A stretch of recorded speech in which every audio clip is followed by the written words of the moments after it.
Hi Chem Peeps. This video is one of 4 where I'm going to talk about gas laws, and in this video we're going to talk about Charles Boyle's, Gay-Lussac's, and combined gas law.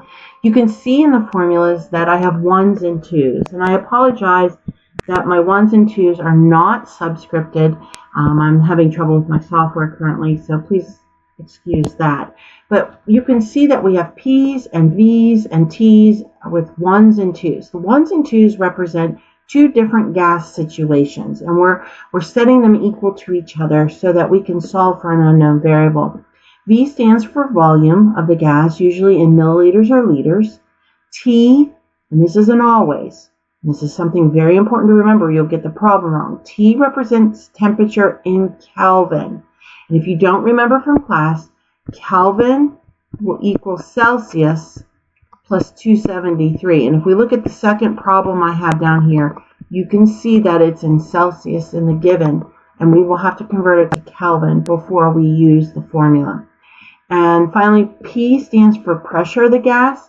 I typically use atmospheres, kilopascals, torrs. There are other units that can be used for pressure, and you can find those in your book in a chart. Down below where I put the arrow, these are the conditions at standard temperature and pressure. Standard temperature and pressure is at sea level, and so these are the constants that we know for a gas at sea level. The temperature will always be 273 Kelvin, and of course there's many other pressure units, but for the 3 I use, it's 1 atmosphere, 101.3 kilopascals, and 760 torr.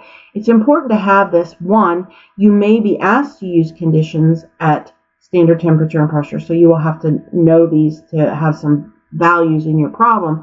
Or 2, you may have a problem where 2 different units are given. So in this first example, I have a pressure 1 in atmosphere and a pressure 2 in torr, and they must be the same. That's the other thing I tell my students. Your units on both sides of the equal sign must be the same units. And so in this first problem, we are going to have to convert one of the pressures, either atmosphere and torr, to match the other. So let's look at that first problem set. It says a dry gas occupies a volume of 588 milliliters. That is going to be V1. And a pressure of 1.00049 atmospheres. That's going to be a P2. Then we're given a new pressure of 786.6 torrs, that's pressure 2, and they want you to solve for a new volume, which is V2. You look at the variables that you have here. You have volume and pressure, and so that is going to be a Boyle's law problem. So that's the formula we are going to use.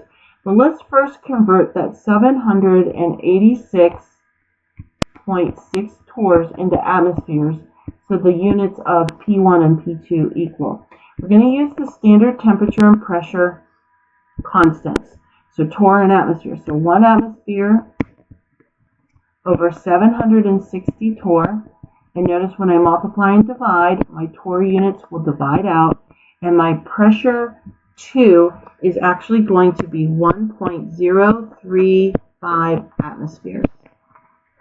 So this is pressure 2. So let's go ahead and set up the problem. We're just going to put the variable or the values in for the constants that we have. So P1 is going to be 1.00049 atmospheres times volume 1, which is 588.8 milliliters. And I'm going to set that equal to pressure 2, which is going to be 1.035 atmospheres. And of course, we don't know volume 2. We're going to divide both sides by the 1.0035 atmospheres. So we'll divide out on that side. And then on this side, when I divide by 1.035 atmosphere, just the unit atmosphere divides out. And that's why the units must be the same. So V2, when I multiply and divide here, these values, is going to come out to be 569.2 milliliters, and that will be our final answer. Let's go to problem set number 2 and look at the things that are given to us.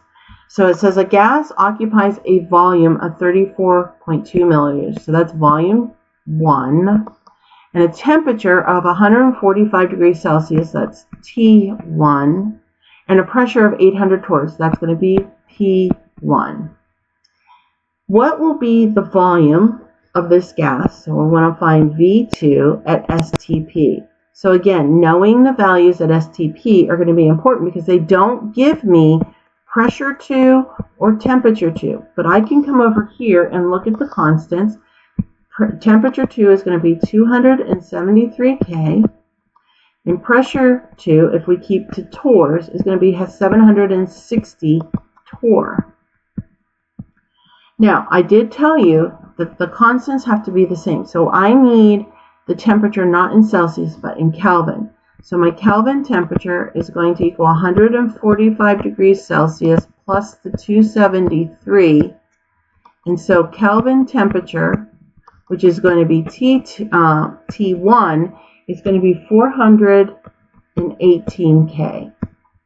Okay, so let's go ahead and solve this problem. We're going to use combined gas loss because we have all three variables, pressure, volume, and temperature, represented here. So we're just going to plug in the values for what we have in this problem set. So we have 800 torr times a volume of 34.2 milliliters all over a temperature of 418 Kelvin. And we set that equal to 760 torr times V2, which we don't know, all over 273 Kelvin. Now to solve this problem, we're going to take this top times this bottom and this top times this bottom. So we're going to have 800 torr times 34.2 milliliters times 273 K equals 760 torr times V2 times 418 K. Now we're solving for V2, so we're going to divide both sides by the 760 torr and the 418 K. And when we divide both sides by that, V2 is going to come out to equal 23.5 milliliters. And that will be our final answer. So I hope this video helps you using these 4 gas laws. Please look for my next videos with different gas laws. You can find me on TikTok and YouTube at Chem's Chem Chat. Please like and please leave me a comment if there's something more you want to see or there's a question that you have. I'll see you later.